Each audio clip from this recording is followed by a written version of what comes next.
Okay, thank you. So welcome for the second session of our meeting. So as we said, the agenda is very simple. On the first part, we'll make a briefing of the last meeting of the August 14. Then we discuss the periodicity of the meeting. On third point, chess and social issues in Africa. For what are we waiting for from the new SEC leadership, and finally any other business. So Obe, I will give you the floor for the briefing of our first meeting. Thank you, Mr. Noel. So last time we met on the 14th of August, maybe 2 weeks ago. It was the first session. We discussed many issues. We'll just give you a brief about them. And at the same time, you can check the YouTube channel. You may find the 1 hour discussion there. However, we spoke about how to improve the level of players. There were many suggestions. For example, we spoke about the zones restructuring to allow weak African players to play against strong players in official tournaments. But one point to be aware of was the cost of traveling. This point was not discussed yet. Also, there was a suggestion of inviting strong players to some zone tournaments and pay them for that. But I guess this was for informal or open tournaments inside the zones, inside each zone. There was a discussion also about chess journalism in Africa, bearing in mind that through media, we can also attract sponsors for chess. There were discussion about the role of chess journalism in publicizing chess in our continent, how to attract private sector and governmental sector to support chess. And surely we need 2 different approaches for the private sector and governmental sector. Also, how to turn chess into an industry and for living, not just for entertainment. And there was this, also debate about using chess as a disciplinary tool to reform personalities of schools, students, and the next generation in Africa. Also about the critical thinking and how to inject that inside the mentality of the students. There was discussion about African arbiters. It took a long time maybe. And how can we cooperate, for example, with the Asian Chess Federation. So there will be exchange of arbiters or some type of protocol between Africans and the Asian Federation. Also, Mr. Noel spoke about increasing the number of tournaments, so arbiters also would get more chances. And there was an important point about exchanging arbiters between the African national federations themselves. Also, they spoke about the problems of mismanagement of funds for some leaders and federations, how to manage money inside the African organs. Also, they talk about transparency, the effect of leadership transparency in promoting the marketing and attracting the trust of financiers and sponsors. And some guys spoke about the dictatorship of some leaders, which is like a defending shield against transparency regarding how money is spent in Africa. Finally, we agreed to afford and submit proposals every now and then through this African window or through this forum to assist the African Chess Confederation, the ACC, and also to assist any African entity which is willing to work for chess in Africa. So that's a brief for our first session. Thank you very much, Yarobe. You summarize very well all we discussed. So it was a first meeting just to take contacts. So we discussed in various directions, but you summarize them very well. Before going to the second point, if somebody have a question or wanted to correct something, the person can speak. We go to the second point. Also, they tell us about their countries, just to be in the picture. For example, Mrs. Naomi Chola.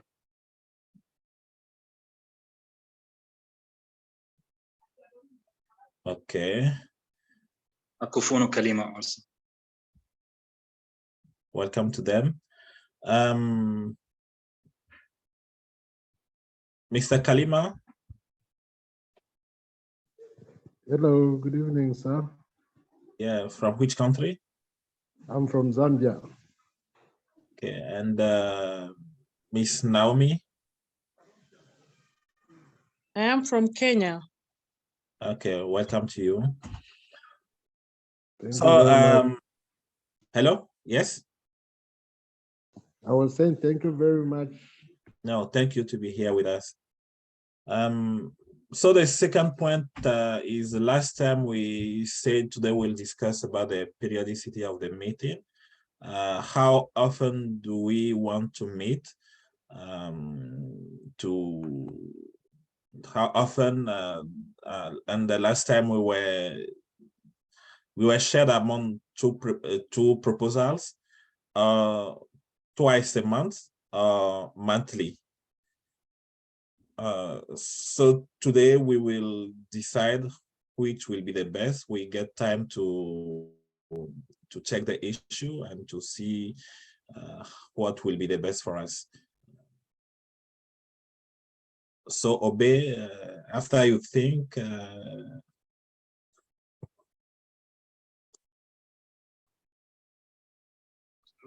I think every 2 weeks is okay, I think.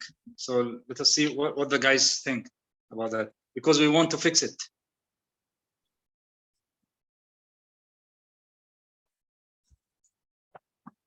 yeah, Mr. Philip.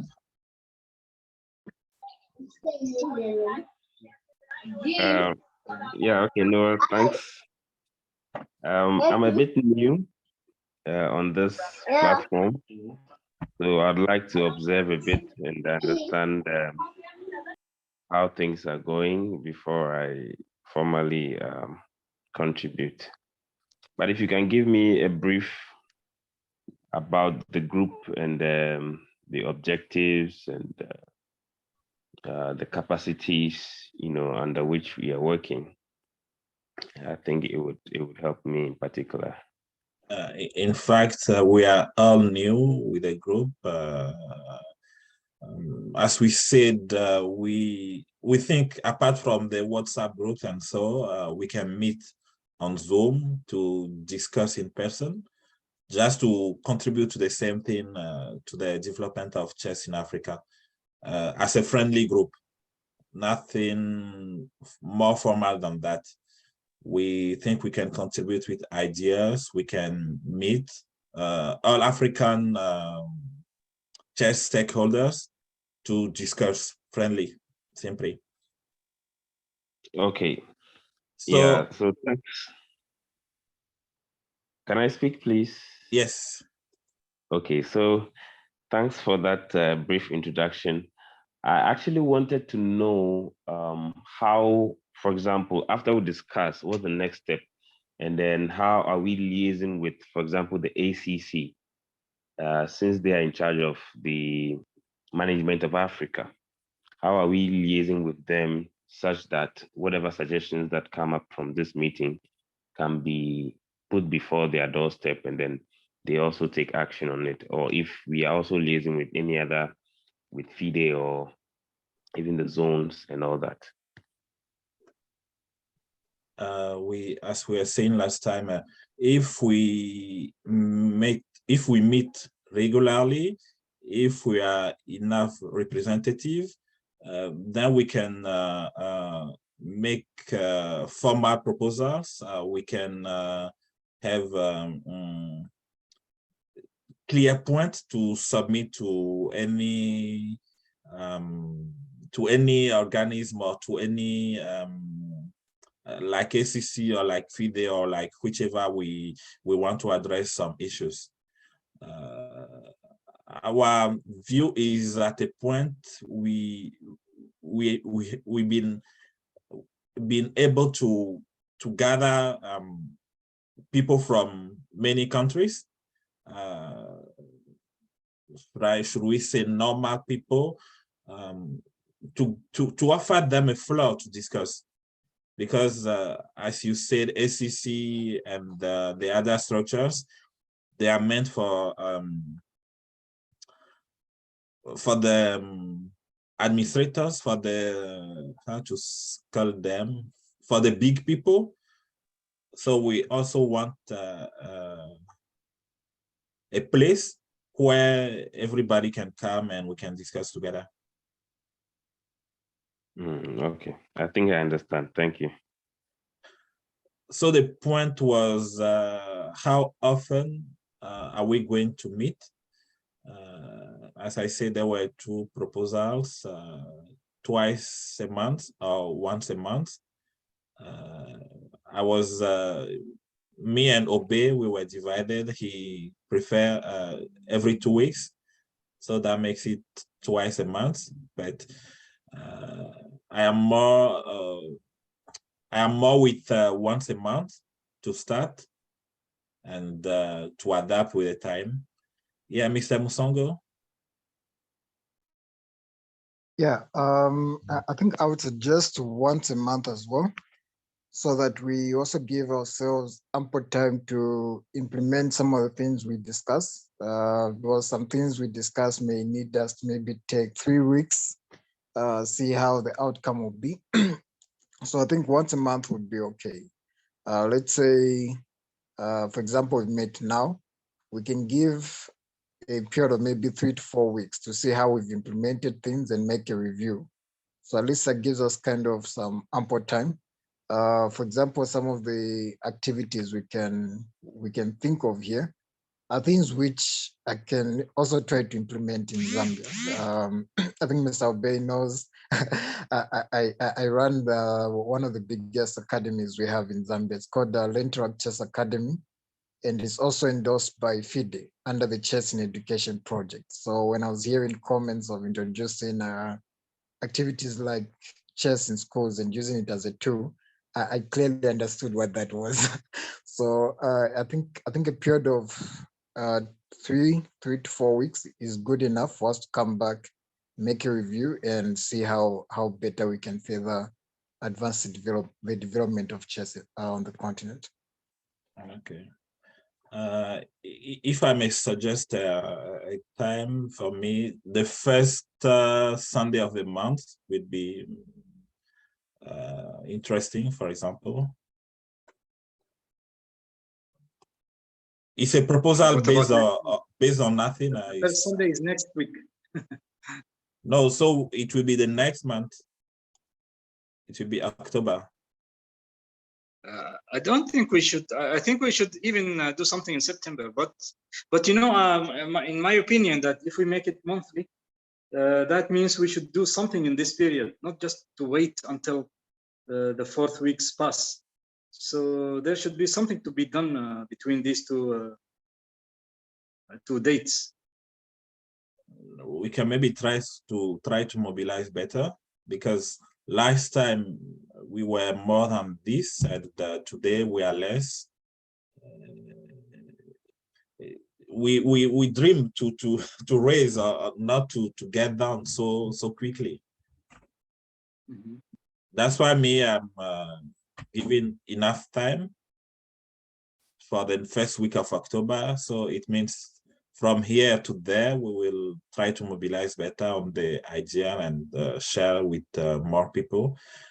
Yes, Mr. Musongo.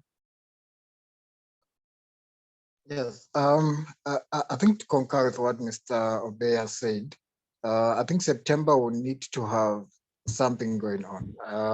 Like you have said, this can be part of mobilizing people, engaging different stakeholders, especially those that are kind of involved in running of chess activities. It may be a director of an academy, it may be a club owner, even some of the federation officials.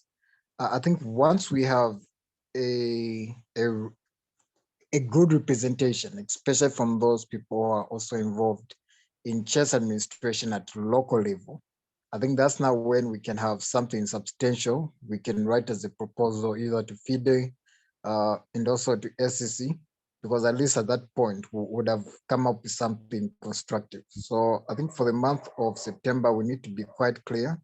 Are we working on mobilization of players, or there are already some activities that we can already start and implement? For example, there may be some projects which you outlined, which can easily be implemented here in Zambia without us waiting for all that 4 weeks for us to get back. So yeah, I think we need guidance on that. And also, I'm discovering, I'm not sure I'm the only one, that it's like people prefer to be addressed individually. As we said at the beginning, the group communications is not everybody who is always there to follow the group. So maybe next time also we'll try to send the invitation to people individually. It's more work, but it's like the only way it works. I don't know how you think it.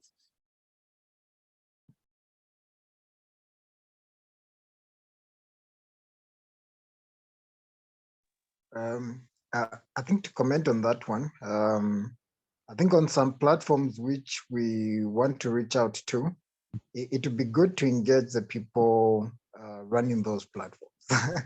Okay, for example, like today when Mr. Obey sent the link, I'm sure you noticed how many Zambian players began to flood here. It's because I tagged them to that post. So it's very easy for people to join something, especially when they know who's inviting them to join. So it's quite key to engage the right people. For example, I think here we have Mr. Ogosiku. Yes, Mr. Ogosiku who's joined us. And now these are some of the key people that you can engage if you want to engage players on the Africa League Chess platform. Is one of the key people that you can run that through. Because again, individual is okay. It's just that it's a lot of work. But however, on a group or a platform, it's easy to tag your contacts. People usually respond quicker to messages on groups of which they've been tagged to. So if you're not tagging participants to any post on a group, then just forget, no one is going to read that. But once you tag them, it's very, very easy for people to respond on a group. So it's crucial that we engage group administrators on some of these platforms to mobilize people on those groups. So it's quite easy. Okay. Welcome, Mr. Babatunde. Thank you very much, bro. Am I right? Yeah, we're adopting the periodicity of the meeting, and I think we all agree that the first Sunday of the month will be a good time. So the next one will be the first Sunday of October, which will be October 2nd, if I saw well. Yeah, October 2nd. So we can move to, unless there is other comments, we can move to the third point of our agenda is Yeah. Can we introduce Mr. Daniel? Can we introduce Mr. Daniel? Mr. Daniel, welcome. Good evening. Thank you, sir. Okay. From which country? Nigeria. Okay, welcome. Thank you, sir. So the third point of our agenda is chess and social issues in Africa.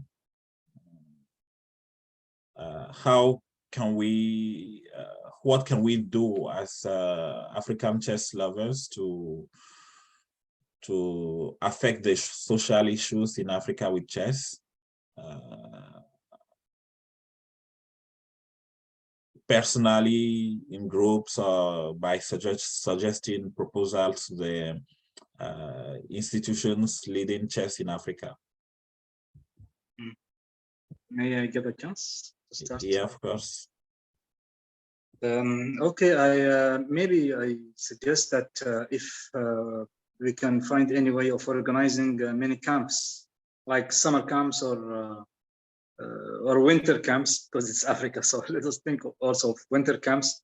I think these camps should be arranged in a way that if some people goes to some country in Africa, that the program includes some cultural and some social events.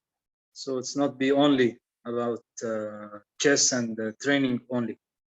So maybe you can think of some initiative like this. And maybe even our forum, this forum even can be supervising this thing, because it's unofficial at the end, and no federations organize it. So I think this forum can maybe think of how to make few camps in Africa versus places in the continent. Okay. So this is just an idea. Also, I think we can, okay, maybe it's not the right time to say it today, but okay, people will listen to it later. We can also try to communicate better on our local initiatives.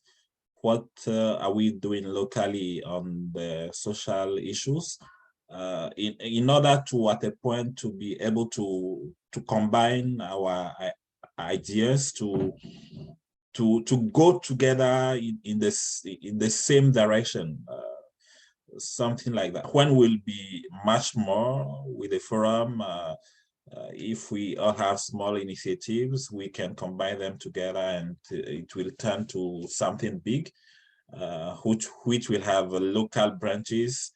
I don't know if you see the image.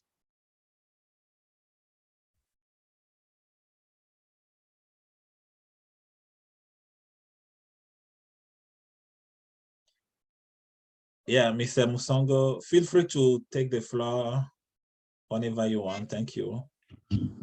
Oh yes, I think the vision is quite clear, and I think initially that's where we need to begin from. We need to really find key people who are already doing something in the development of chess in their countries, and we see how we can now combine these efforts to spread them across Africa. I think in my case, I'm lucky to run an academy which is doing quite a lot of activities here in Zambia, of which this could be shared on the platform, and we see how we can extend some of these activities even to neighboring countries. For example, under the Academy, FIDE entrusted us to promote the chess in education project across the schools in Africa.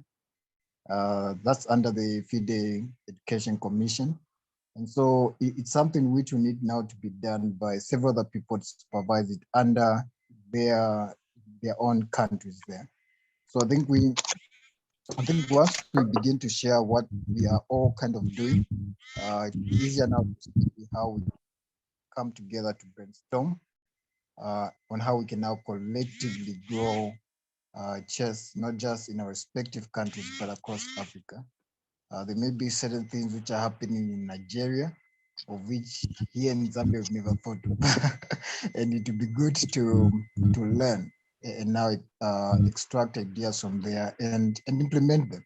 And some of these things we don't necessarily need to have the respective bodies that run chess to be involved in them.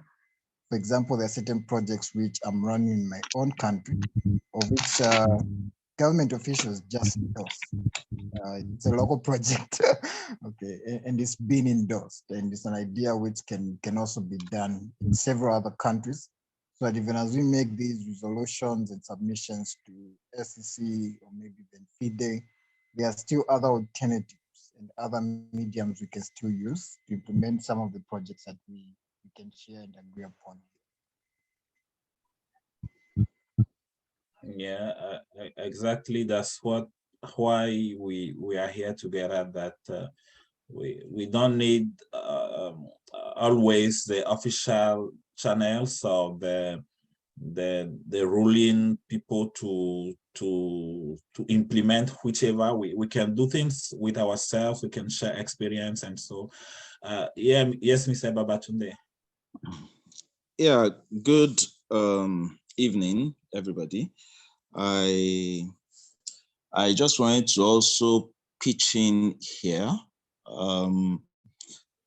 While at the Olympiad, I met with some of these guys that created a particular app that can be used to record games, and it's more or less like an alternative to digital boards to project games online and all that.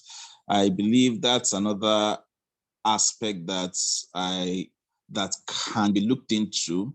If we don't need to spend so much on digital boards, it makes to get our games out there, to get our games online, to get people to follow our games, that might also help to kind of make the events even more enticing when people know that they can, yes, they will record their games during the game, but at the same time, they can easily just get their games in PGN and other aspects like that. And it's just something that I felt I needed to say right now.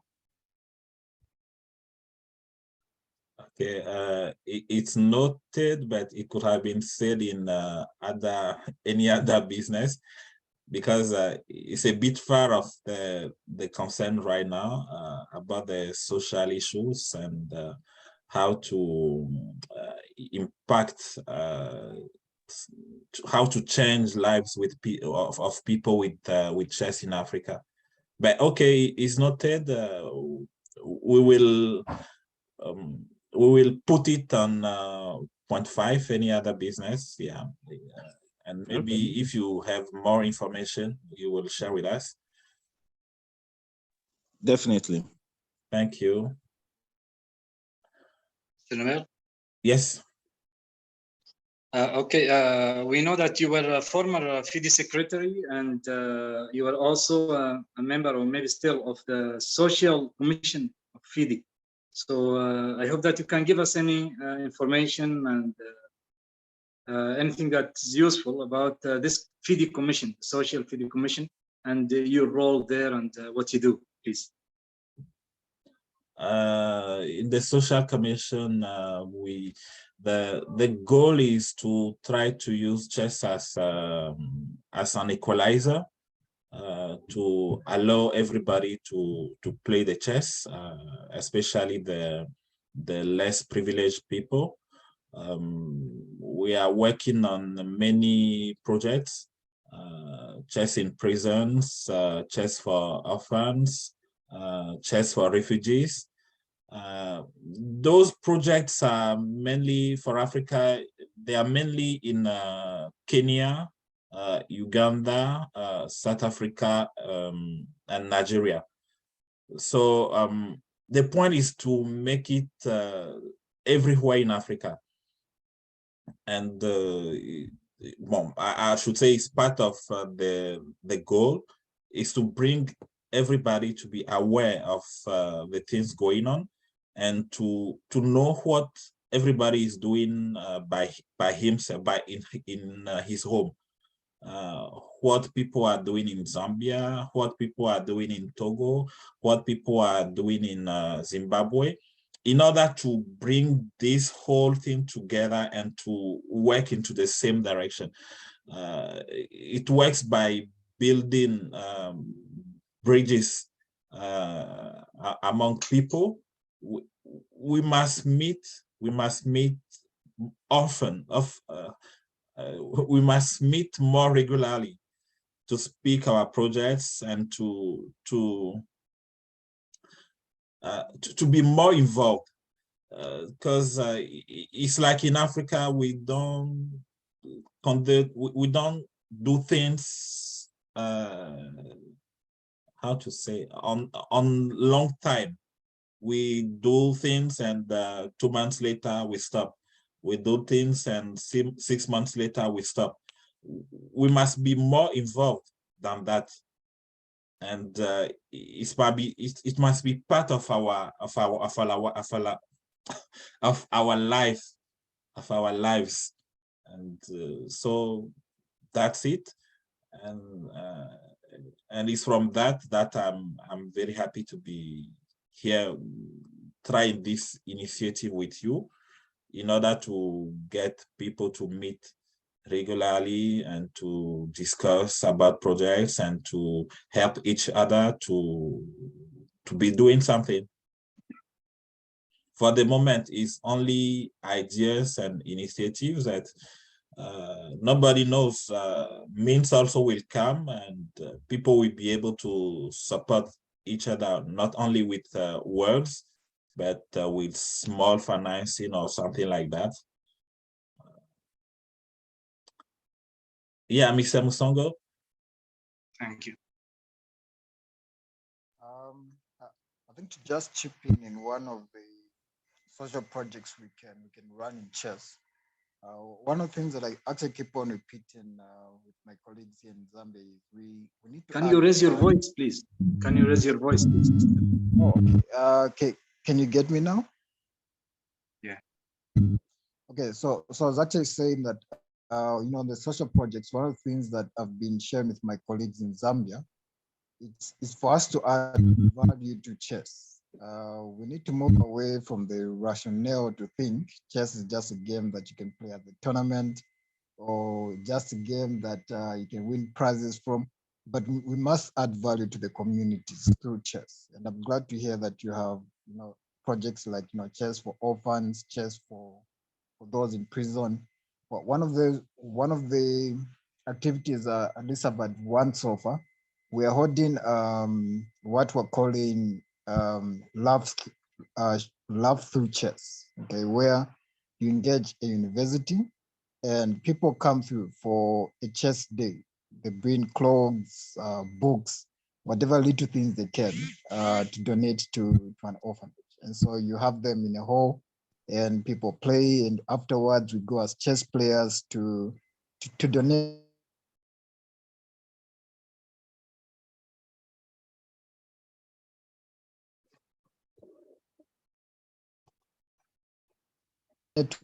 mentioned us that we've been wasting money on other sports because this is what is truly bringing value to the name of the institution. So we must move away from just the rationale of just having chess for fun or as a competition, but we must positively impact the lives of the people around. And this is something now which through the main leaders we have, it can trickle down to club level, to institution level. Even one of the things that we're actually having is actually a chess for the kids that can't read and write.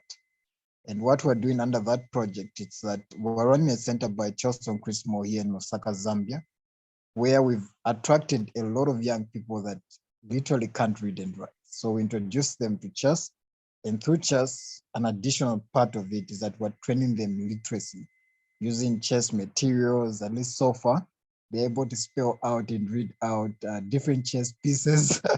and so you can use chess literature to teach as a teaching aid. And that's something that is being done under the Chess in Education project.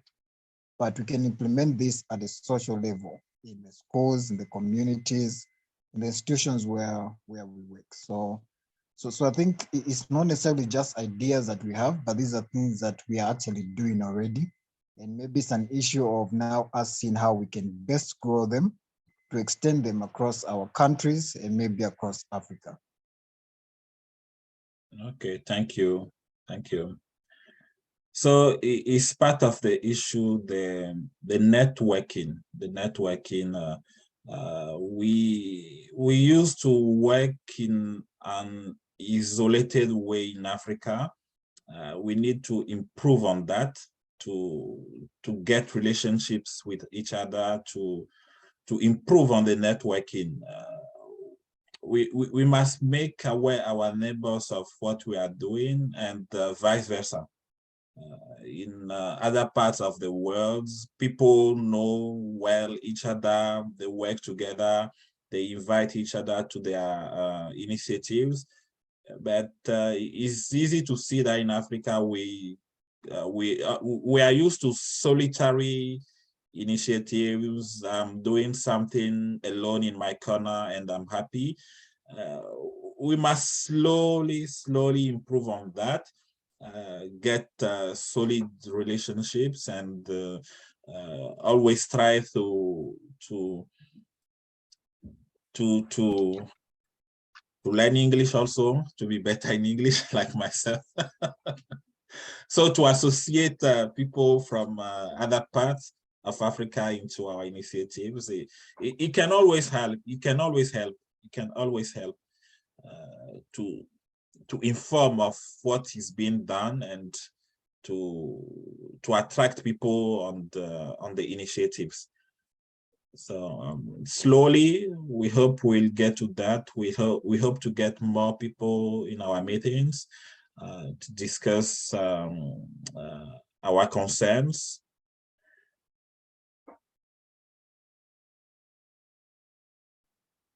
I think we make the round of a question, and we will bring it again in the next meeting, the chess and social issues in Africa. Maybe we'll discuss next time specifically about the winter camps Mr. Obe is talking about, also about the ways of networking and other initiatives, if anybody have. If it's okay, we will move to the next point. The next point is what are we waiting for from the new SEC leadership? We also want to discuss politics a little bit, because people say that or you want or you don't want, politics will affect your life. So as a friendly meeting, we give the right to ourselves to discuss a bit politics, and to express our what we are waiting for from the leaderships of our institutions, especially here in Africa. So we are very happy that, extremely happy. I was there at the last SEC meeting, so as Mr. Philip too, when we got the elections. Everything went on extremely smoothly. Everything was well organized, and we got a new leadership with a new president, and for the first time, a lady, Mr. Tshepiso Lopang from Botswana. She has been elected with an overwhelming majority by 29 votes. And the next concurrent was 11 votes, and the third one 7. So it means she has the support of everybody, to say it like that. And when we see the reactions in the different African chess groups, everybody's happy about it. So we have a new leadership, and we have a former one. There were some complaints about the former one. Then now that we have a new one, what do we think can be improved? What do we think we can contribute for them to succeed better? So that's what we wanted to discuss. And if we have a way, we will transmit to them our thoughts. So the floor is yours to... May we introduce to Mr. Cholwe first? Mr. Cholwe Hamakwa.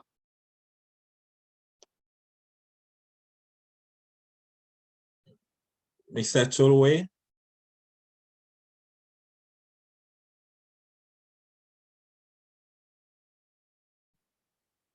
Mr. Cholwe, maybe can you unmute your micro? You can do it from your side as well, Mr. Noel.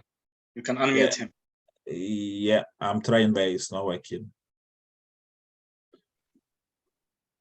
Okay, it's fine now. Hello. Yeah, welcome. Yes, good evening. Yes, so I've been following. I think it's quite a very lovely meeting that you are having. Very nice contributions from everyone. I concur with what Mr. Shamli Momsongo said. In Zambia, I'm surprised you didn't mention, Chair, that some of the programs that are already running, you didn't mention Zambia. I was thinking we are already part of what is going on in Africa. Maybe could you just go through again the countries that are already affiliated to the program that is running specifically for Africa, and even maybe shed more light why Zambia is not yet part of it. Thank you. Once again, I didn't understand well. I meant there's a point where you mentioned to say Kenya is part of the countries where chess is being done, in orphanages, in prisons and the like, where they're receiving that support. And even you mentioned Nigeria and is it Zimbabwe? And Uganda, yeah. I'm talking about the countries where formal FIDE social projects are being conducted. I'm not aware of Zambia. Maybe as you said, I'll check again. Okay, so is there a channel that, is it that Zambia has not yet been integrated to the same, or it's yet to be? Maybe some activities are being conducted, but I'm talking about the official FIDE social initiatives, programs. Okay. Yeah, we're looking forward to that as a country as well, because I feel, as Mr. Msongo said, there's quite low activity. If anything, this is when everything is being done to try and foster those developments chess-wise in Zambia as well. So I think I'm quite excited. Okay. Okay. Yes, thank you. Thank you. I would like to ask which of the social activities were done by FIDE in Nigeria, saying that I am in Nigeria, sir. I will need to check back our reports, but I'm sure I'll read Nigeria somewhere. Okay. I'd like to see that. Okay. Because Mr. Noel didn't start being a member in that FIDE commission from the start. He was a FIDE secretary, And then he resigned, and then I joined last year. Yes, yes. So only he joined that FIDE commission last year because he was the secretary of FIDE. But also, Babatunde, I think in one of the report of Twitter of FIDE on Twitter talking about Nigeria, I saw your comments about the same question. You were asking which program in Nigeria is being run by FIDE. I remember. It is you, I remember. Okay. So where did he ask that question? On Twitter, well, I think. On FIDE? On Twitter. Twitter, okay. It's always better to be informed about some of these things because, well, the hope is that it won't just be on paper, but it will be something that was actually done. That's why I asked the question, and I don't want to assume. Okay. Okay. But it's like also everybody keep talking about Nigeria. Maybe it's because of this guy, Tunde Onokoya, who is doing a marvelous job. So yes, whenever people are talking about social and chess, they always think of Nigeria. I will check again, as I said. Okay. Okay. Well, Tunde Onokoya has been doing some tremendous work over the years, and he is deserving of every accolade that comes to him because he rolled up his sleeves and he worked with those kids. So yeah, he has been doing very well with the social aspects to chess. Okay. So, Mr. Musongo, yep. Yeah, I think to follow up with the concerns which everyone seems to be expressing, maybe the question I would ask is, how does someone join that social commission of FIDE?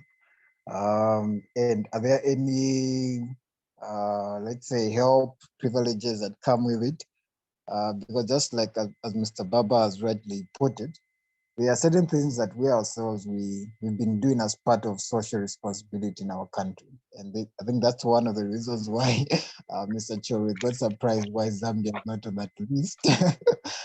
Because chiefly these things, for example, from my end, I chiefly run these from my own small pocket and just small initiatives with a few colleagues that come on board. We do a charity expo, charity event here. We contribute to a community. Now these are just simple, basic individual ideas that that have come through. And it's not as though I have so much money to run them, but we've been trying to contribute with a little that we can. Now, if there's been a project like this under FIDE, I'm not wondering why we've never heard of it. Or why maybe different, it hasn't been sold out like the way Chess in Education project has been sold out.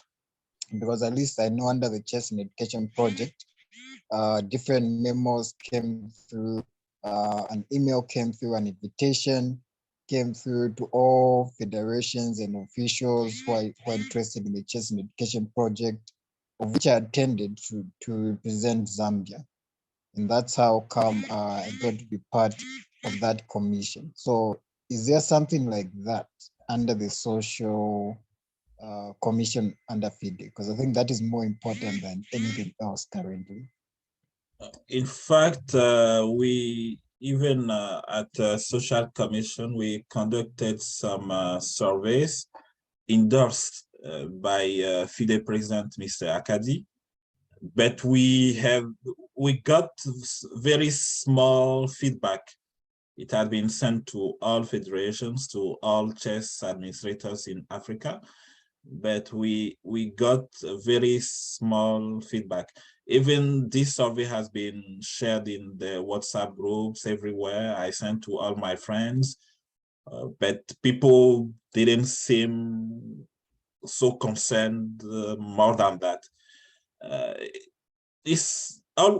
All those things are part of why we are now on this meeting, to be able to share better among each other on initiatives. And so so as you said, everybody knows about chess in schools, chess in education, but less people know about FIDE Chess Social Commission. So from there, I think we are solving the issue. At least you know it now. And I also share our page in the chat box with the contact of the Social Commission. You can write to us. Normally, I'm not here to make publicity for FIDE Chess Social Commission, but why not? So that's it. So maybe you can return back to your question about what are we expecting from ACC? Yeah, we were there at point 4. What are we waiting for from the new ACC leadership?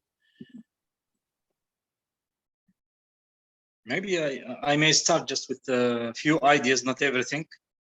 First of all, transparency. We need transparency in both financial issues and administrative issues. Regarding money, how is it spent? If they can publish a a monthly budget on their website, or even every 3 months. We need them to fight corruption in chess in Africa. Also consulting others, or having a board of consultants, and this board should consist mainly of people who are considered as opposition, or people who lost the elections. I think you need consultants who have different views than your view. So this is an important thing if we need the ACC to succeed, not to fail in the middle of their cycle. So also we need them, or we are expecting them to cooperate with, as we said last time, with Asian Chess Federation. I think it's the closest one to us, to Africa, as third world countries, and they have good budget also to support many joined programs or activities between the Asian and the African Confederation. So I think this is enough for now, and maybe later on we can say more. Thank you, Mr. Obey. Wishing Chibisu to succeed. Thank you. Yeah.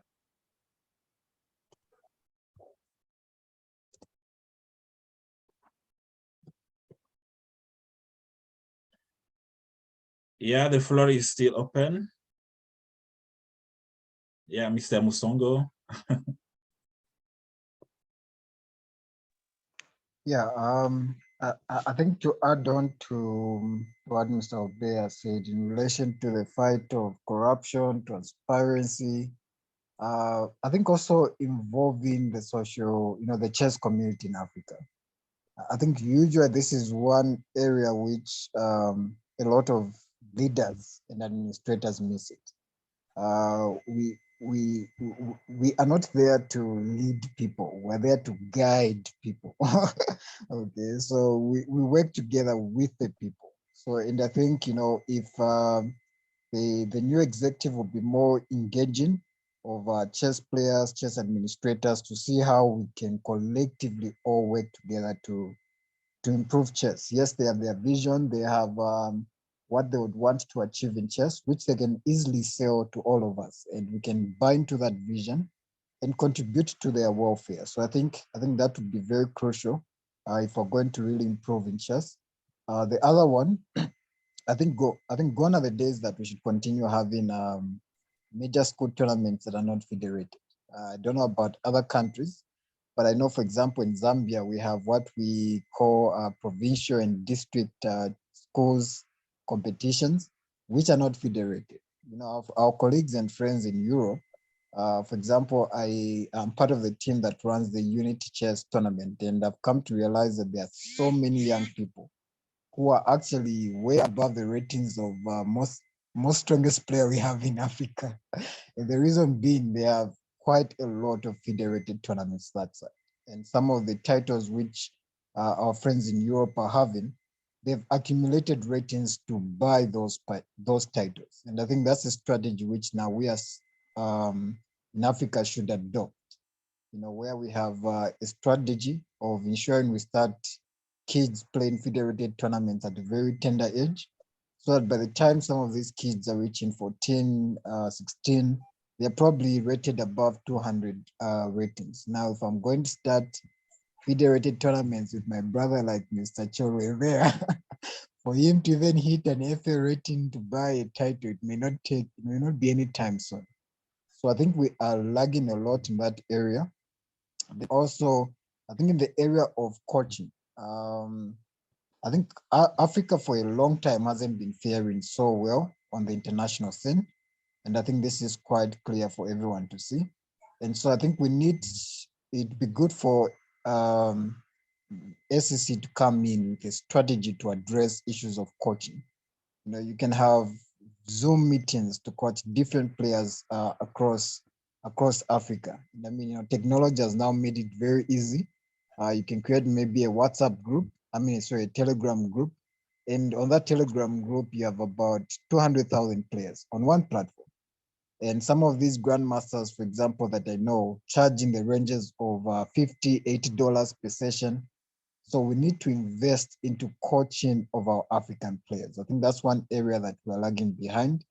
If there are professional coaches we can assess in Africa who are local coaches, let's invest into such kind of people as well, so that they have an appreciation of what they are doing as players. So I think that's one of the things that I'm hoping SEC would come in to do and change.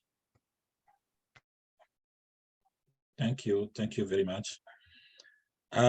We have also with us Mr. Philip, who is Zone 4.2 president. President of where? Zone 4.2 president from Ghana. Okay. Mr. Philip, I want to disturb you.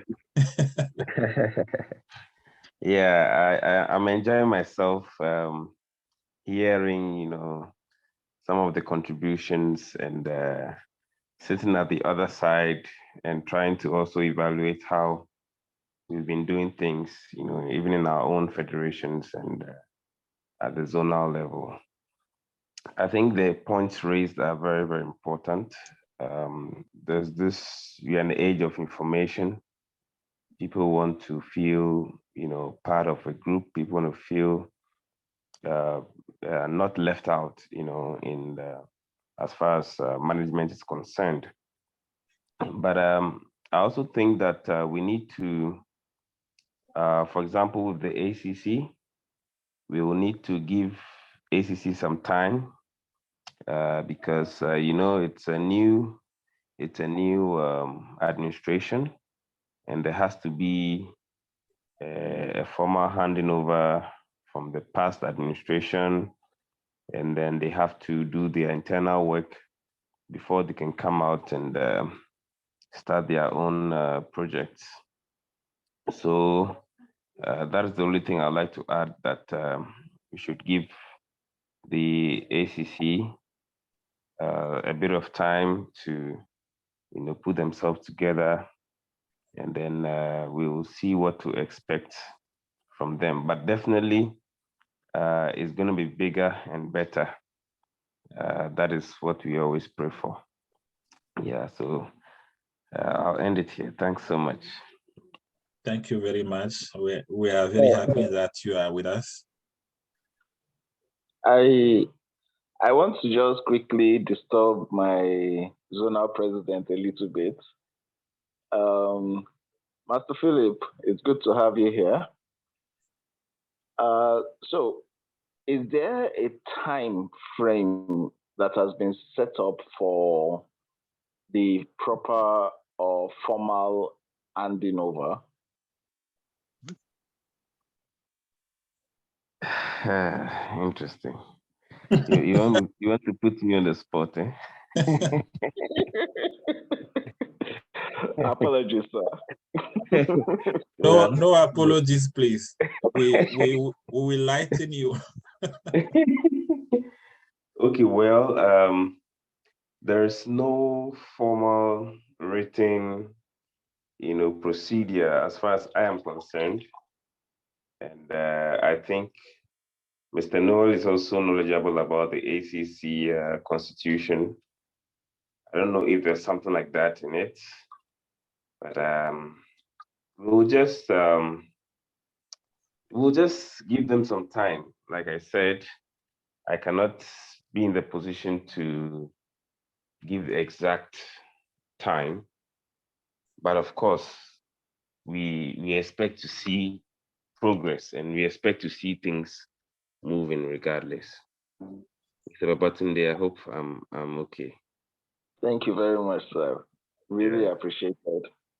Yeah, mate, but when you're talking about giving time, I don't know why time should be an issue, because we are not putting pressure. We are not hiring anybody. We are just suggesting what we think would be good or better for us. On the issue of formal handing over, and so the people elected are not like brand new people. Part of them have served in the previous administration. So by my view, very soon they will take the boat in full. If I remember in 2014, when we came in as ACC new leadership, because in 2014 I served also as ACC General Secretary. We just came in and we start working. I don't remember there was anything like a formal handover or something like that. We have vision, we have programs. Once we got elected, we started working immediately. Okay, that being said, to come on my on what I also wait for from the new leadership. I think communication must be highly improved. We talk about people involvement, about people being part of the management. People must feel they are part of the issue. The only way for them to feel part of it is the communication. The communication must be highly improved. We must make sure that what is coming from the top arrive to the bottom, to everybody. Okay, maybe when I was there, it was not only the problem of the leadership, but also the problem of everybody, of the people. The example is today, we got a meeting. Last time some came, today they didn't come. And maybe those who are with us today, the next time they will not be there. I think we need a better involvement of everybody. Everybody must feel part of the whole issue individually. I must feel responsible of the how to say it. My English is small. That's my problem. Well, personally, as regards people's involvement, I want to say that it's possible that if it were the ACC that was calling this kind of meeting, more people would have showed up. I'm not interrupting you, but I can tell you it will be exactly the same thing. I was part of ACC, part of FIDE. I know how people behave with the meetings. They only come when there is, Philip knows what I'm talking about. It will be exactly the same thing. Well, I still feel that things are a lot different from 2014. There's been a lot of forward movement, one way or the other. So, in a way, apart from the fact that there is a new leadership and all that, I want to believe that if ACC were to start something like this, more or less like a relationship with the people that they are leading, the people would want to listen to them more. I feel why we are not as much here is because it is not the ACC championing it. So, but at the same time, yes, I do understand the fact that a lot of chess players just want to play chess. And in a way, administrators, well, I understand what you're saying, though. I do. I just really hope that things would take a better turn of events going forward. And yes, as you mentioned, communication is very important. The websites need to be functional. The Twitter handles, the Instagram handles, all the social media channels need to be more active going forward. And information dissemination needs to be handled as a critical aspect of the current the new administration. So, yeah. And we can see, for example, how FIDE has improved on communication. We are all now happy with all the communication aspect of FIDE, so Africa will be the next. We must follow the right path. But Philip, when talking about meeting, do you agree with Babatunde that if it was ACC, the turnover will be better?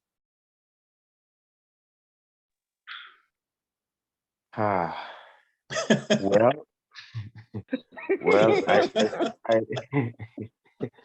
it's difficult to say, but I think it largely depends on what is being discussed or what's at stake.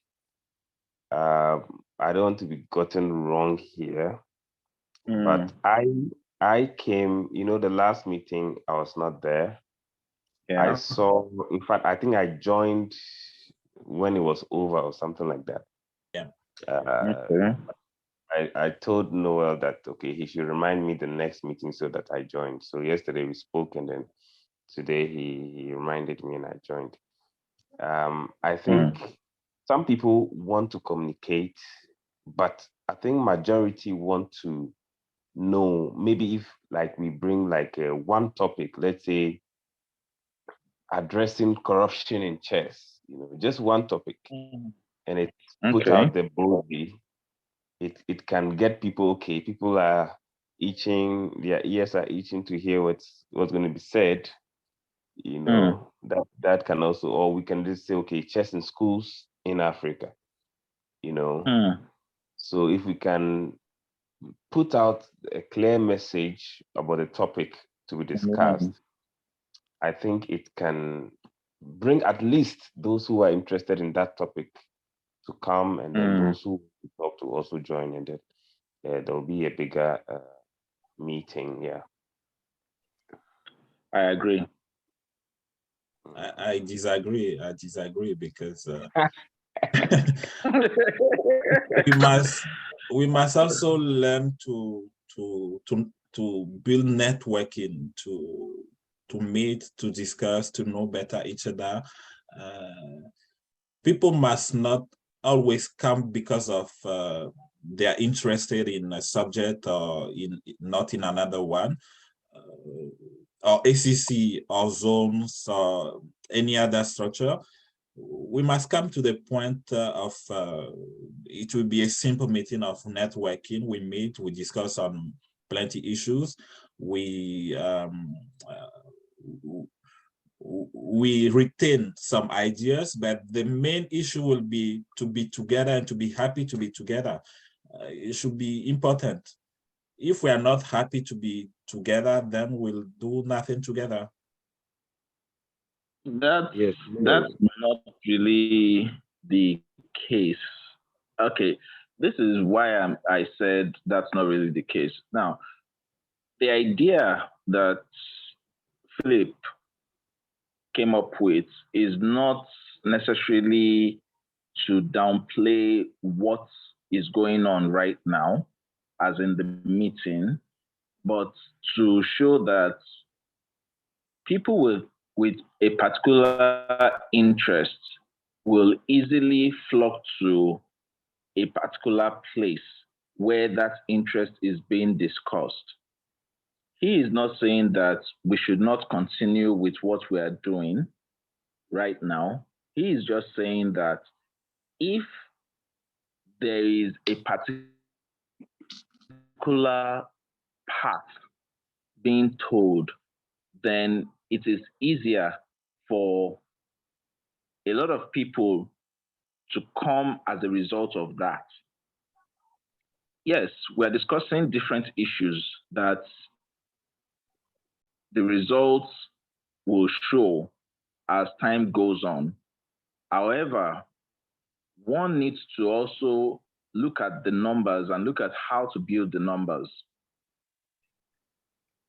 If we can say, okay, every 2 months, okay, we have a meeting today.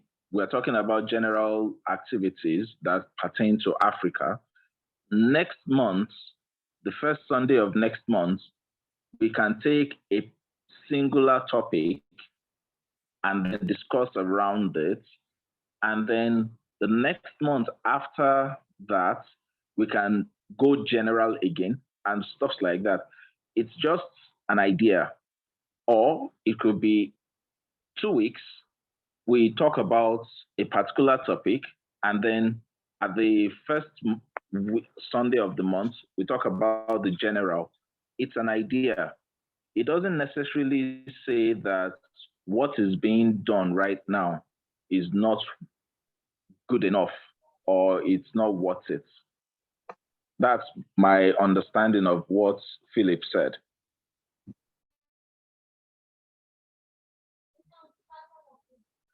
Yeah, we have the same understanding. Yeah, Philip?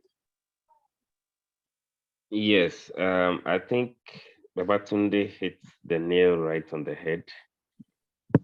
That is what I was trying to say, because, you know, for example, when, let's say, ACC calls a meeting, let's say like a general assembly, even if I'm not interested, I have to be there because I'm representing my federation.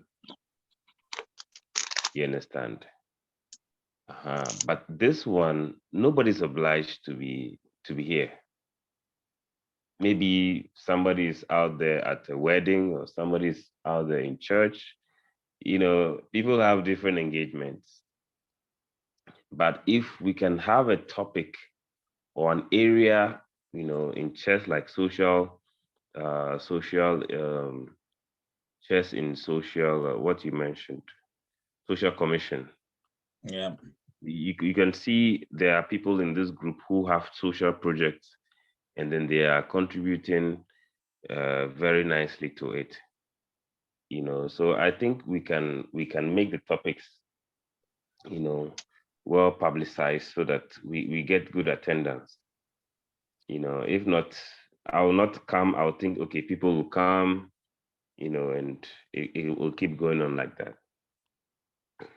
Yep. Yeah, but it's not, when I say I disagree with what you're saying, what I'm trying to say is not that what we are saying is better or worse than what's being done with ICC or with other structures. I'm just pointing out that Africans in general, they don't like meetings, and they don't participate. They always wait for the results. When you're talking about being obliged to attend ACC General Assembly also, have you checked with the presence of the last ACC General Assembly, for example? You'll see it to very, very small people, always very small. Is it formal or not formal? Don't mix up with elections issues. When it is elections, then you will see everybody. But apart from that, please, you will count the presence with the fingers of your hands.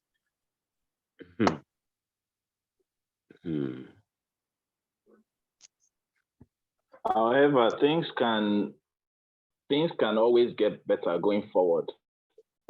There might be reasons why people choose not to attend some meetings, but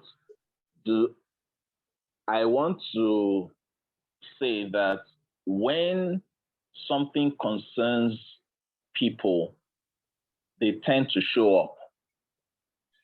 And it's not just elections that concerns everybody. There are pertinent issues. Okay, look at some small federations, Gambia, Gabon, and some of them like that. There are issues that are important to them. If we pick one of those issues or a few of those issues and decide to talk about them, do you think they would not show up?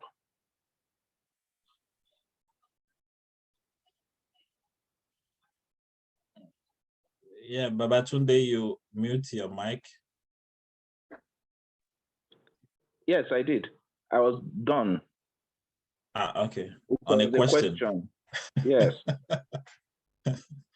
I thought you. By the way, let us welcome Mr. Olawale. By the way, Olawale Oilili.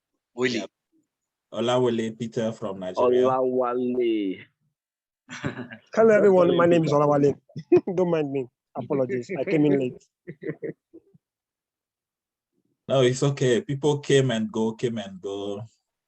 No, not high discipline, but it will come.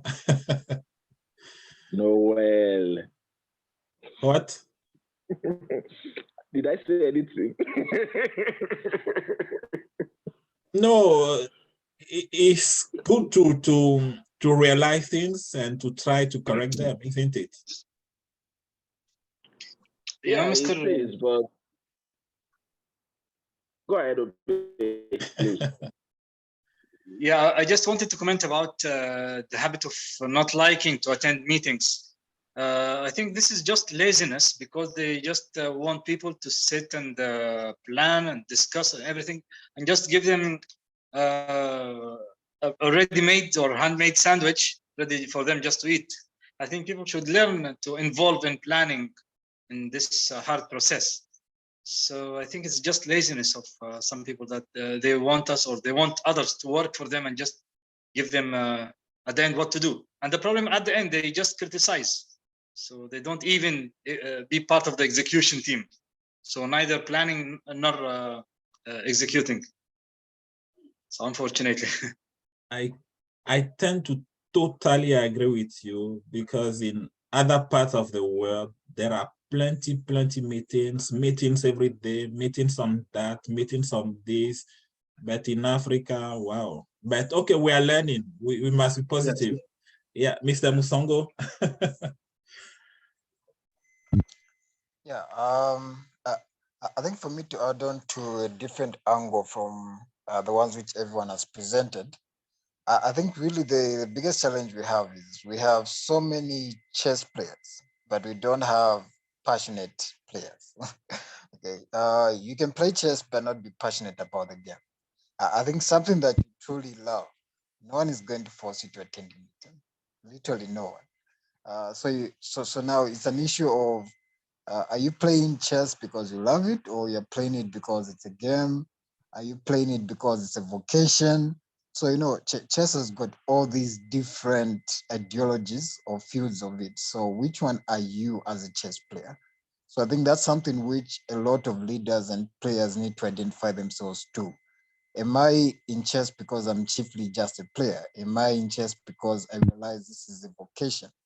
Because once it's a vocation, you're going to know that it's beyond just playing it as a game. It's beyond me just attending a meeting for the sake of having an election, because chess goes beyond the board. And I think this is something which a lot of leaders, and I think ourselves as administrators, we need to inculcate into our players to realize that. Because, you know, I'll be honest, you know, we can have a meeting at 20 or 22 or midnight. If people love what it is they are doing, they will turn up. And this is just a fact about life. And this cuts across anywhere, whether it's going to be in football, in, you can name it. Because again, one would be us having a white elephant.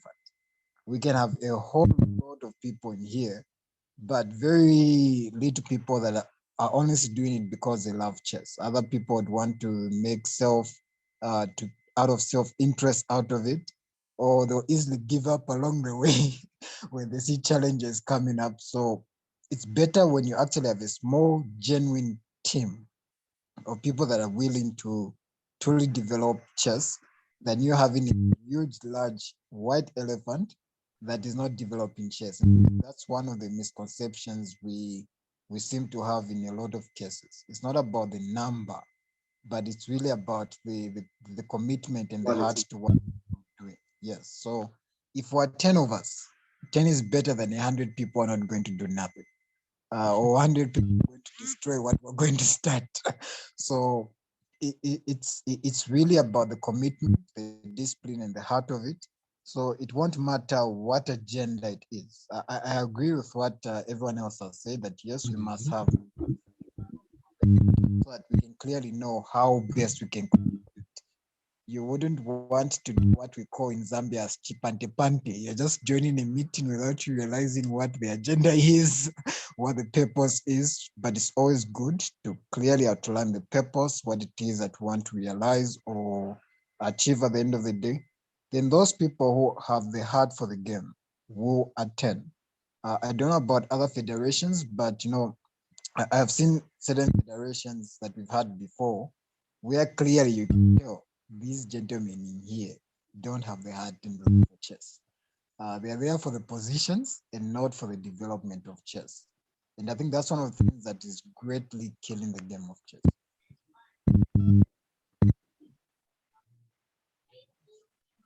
Yeah, thank you very much. Mr. Peter Olawale, we need your contribution too. The question is, we have a new leadership for ACC. We have a former one. With a new one, what are our expectations?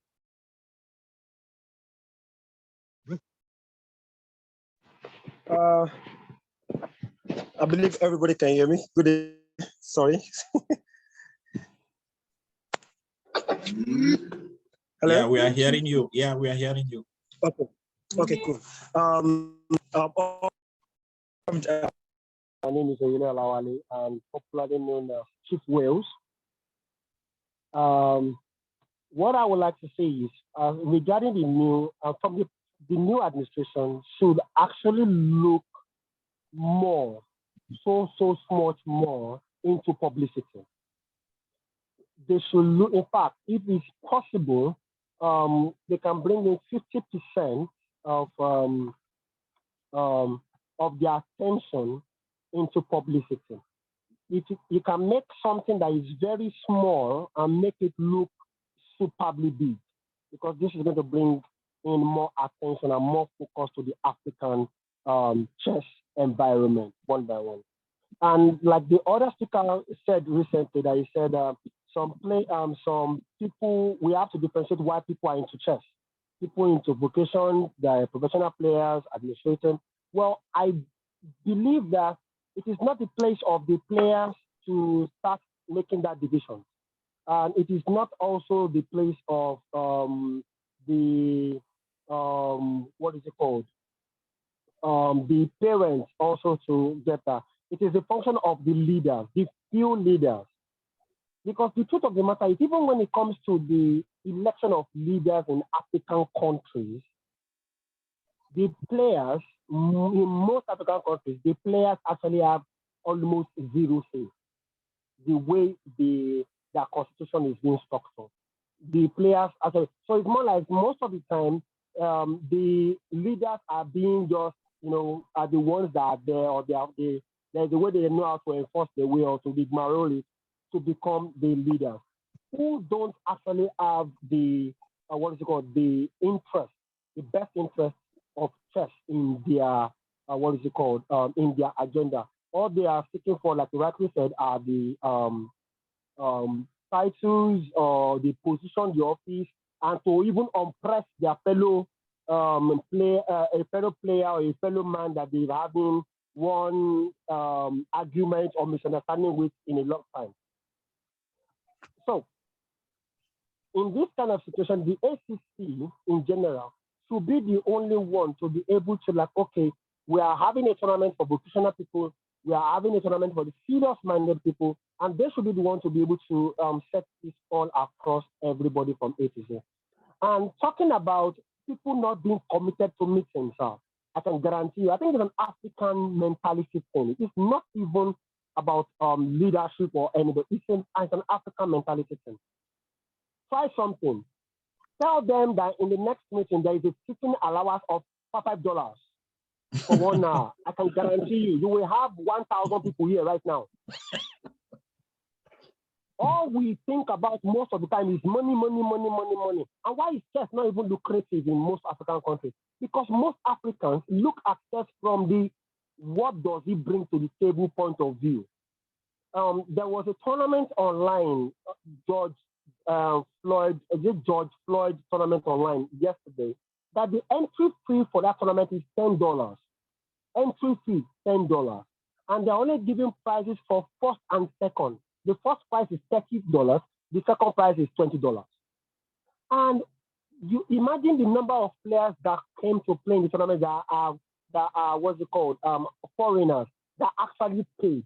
Do you know they have to waive it? They have to waive that entry fee for winners for Africans? Because they know we will not play. We will only go to free events or events that that have zero money involved. But if we are going to gain something down there, for example, organize a tournament and say there's a prize for top 50, prize for 1 to 50 in Africa, the number of participants in that tournament will be far more than when you say the prize are just 1 to 5. So what we look at in Africa is money. That's the way to most of an average African are. If you are not well fed, you can't be thinking of chess. That's another thing entirely. So, so it is in the best interest of the leaders to look at these challenges and go around it. It is their job to go around it one way or the other. And let's not forget again, if there is no publicity, there is no money in chess. So if we can strive for the best publicity, for example, look at the AICC. I don't expect only Nigerians to be the ones shouting AICC. What about ACC itself? What has ACC done towards media regarding the AICC that is going to start in Nigeria, or the one that you're saying in Zambia? ACC does almost zero when it comes to publicity. They only go to Twitter and probably make a tweet, or I don't know. Do we have a website? Does ACC have a website, a functional website? Our social media handles on Facebook, what is it? What is the social media handle on Facebook? What is the one on Instagram? We don't.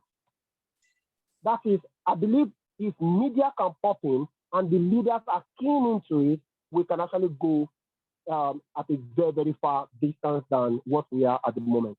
My little input for now. Thank you. Yeah, thank you very much, Mr. Peter. Thank you. Yeah, communication, publicity, those are main areas we already touched.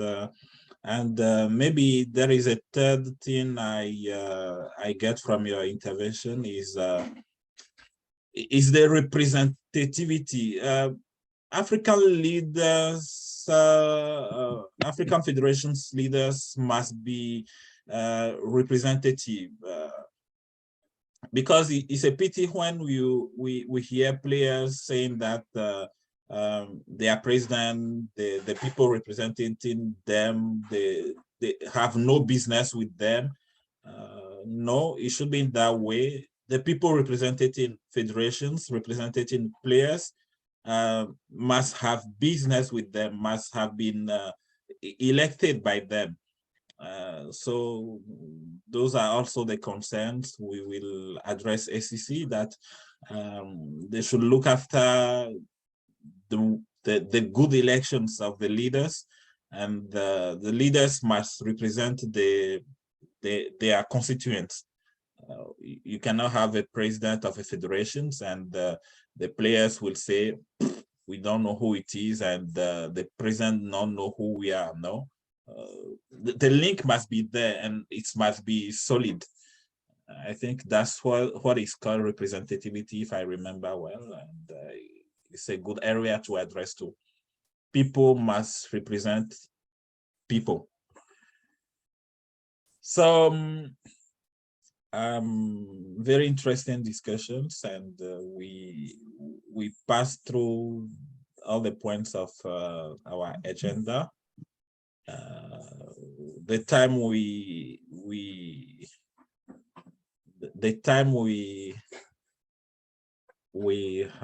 planned is almost finished. We have 10 minutes. French. People speak French here.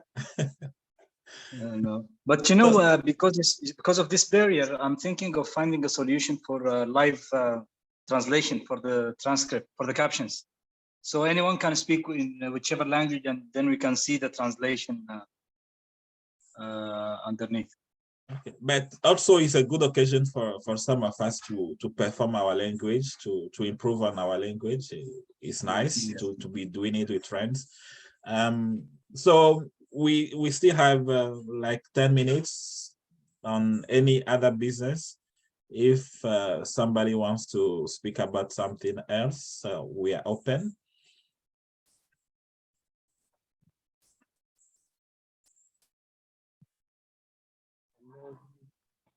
Yes, yeah, Mr. Peter. There's something I would like to talk about. If we are having ACC zonals and other tournaments, the question is, who the officials of all the officials of the tournament, do we have to bring a foreigner to come and be an official? Because I feel it's putting us in a bad light if we are bringing an international, a foreigner to be an official of our own tournament, which we have people that can handle effectively. I don't know what, maybe you have any takes as regards that. We have our zonal president, Mr. Philip. Is a good question for him. Okay. Mr. Wilbali, how are you?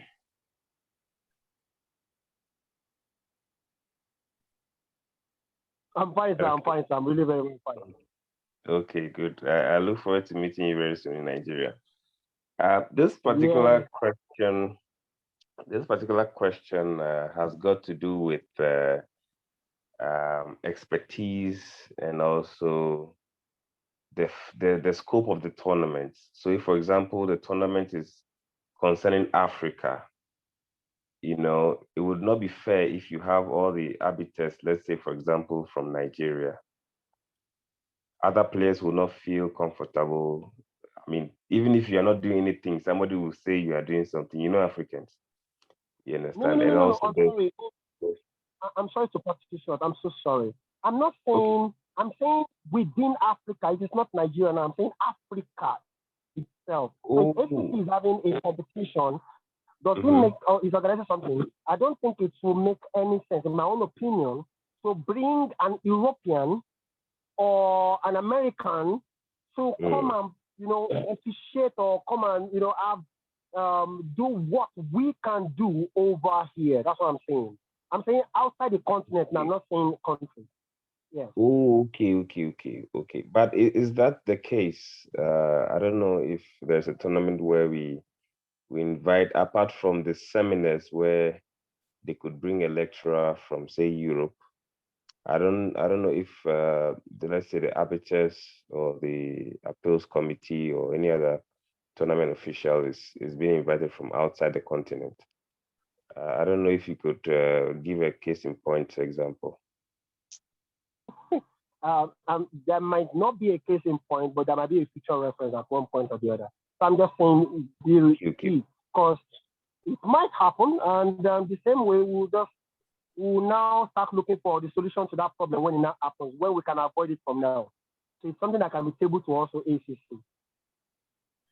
Oh, beautiful. I can assure you that so far as our tournaments are concerned as Africa, we do our very best to appoint African officials.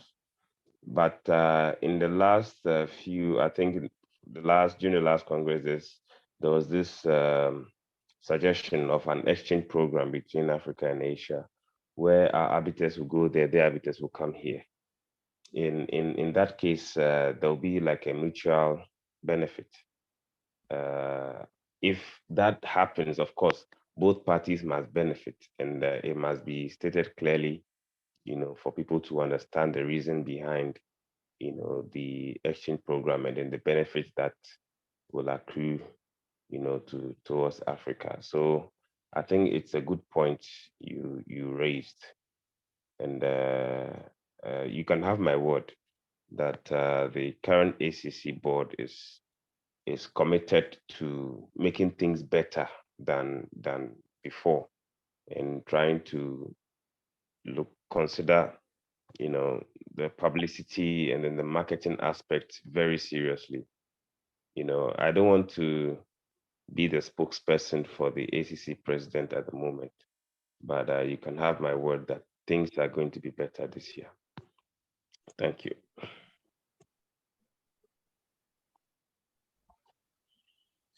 There is a message in the group chat. From Mr. Obe, he's saying that there was an example of the issue we were discussing 3 months ago in zone 4.4, but no African arbiters went to Asia. The same Asian arbiter who came to Africa is traveling to Europe. Yeah, African arbiters need more opportunities. Yeah, so Philip addressed the issue already. Yes, Mr. Isha has addressed the issue already. But the truth of the matter still is, even with the exchange program, the exchange should be more of Africans going out than they bringing in, what's it called, external people, in my own opinion. Because we are the ones at the lowest part of the ladder when it comes to in the continent of chess. I think we are the lowest in the ladder. So it is we that we need to go out the more, to learn from them there and come back here. Not them coming down here, except they come to teach us anyway. We are open to knowledges, but most of the time, it's even cheaper for us. Because again, if you look at it, bringing, like we just said about the zone 4.4, bringing those Europeans down, look at the cost of even bringing them down, bringing the 3 or 4 of them down, compared to bringing Africans within the neighborhood. So we can actually start doing the best at the cheapest rate possible. We don't have to go and pay 10 million over something that we can do 1 million. I don't know, maybe you understand me. But Peter, you'll be surprised that on some occasions, to bring somebody from Europe is cheaper than to bring somebody from within Africa, because transport within Africa can be expensive than transport from other continents to Africa. You'll be surprised because I live the same experiences with Canada and Togo, that my flight, for example, will be cheaper than the one from Sierra Leone to Togo, which is French. Yeah, in that case, that at least that is a case to fight for. That, see, my budget is not up to, for an African my budget is up to an European. That is still understandable. But it still does not make any sense bringing in somebody from the Europe that is flight ticket is probably even ×2 someone from another African country. I can take a chief arbiter from Ghana. I could take a chief arbiter from Togo. They are closest to me. They won't spend as much as calling somebody from Zambia or calling somebody from Egypt if they have the same qualification to do the job. That's just my point. Yeah, but also we must promote what to say, exchanges among the African countries. Zambians should come to Nigeria. Nigerians should go to Egypt. Egyptians should go to South Africa, and so whatever the cost it is, by my view.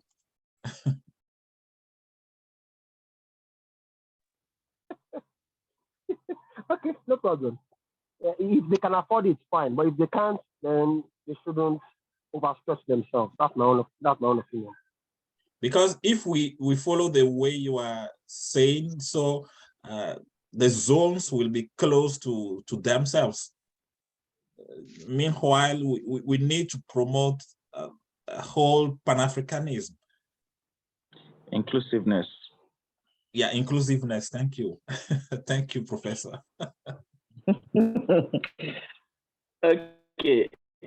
Just to add a little bit to what Peter has been saying, one thing I believe is whatever we are going to do, we have to consider Africa first and then others after, because we are Africans and we need Africa to develop. Now, as he mentioned, we need more Africans to be heading out to serve in the capacity of arbitration. Now, this is meant to be possible considering the fact that there are more events in Europe and Asia than you have in Africa. So if there are more events there, like in a month, they can have up to 20, 50 tournaments in some Asian countries or in some European countries. So what is stopping them from taking up some Africans or inviting some Africans in this exchange program for them to gain the necessary experience and all that? I do understand that there are times when we need to have some of the international representatives, well, arbitration, that is, to come in and then serve. But at the same time, if it's an exchange program, there has to be some of ours going out. I believe that's what Mr. Olawale is saying.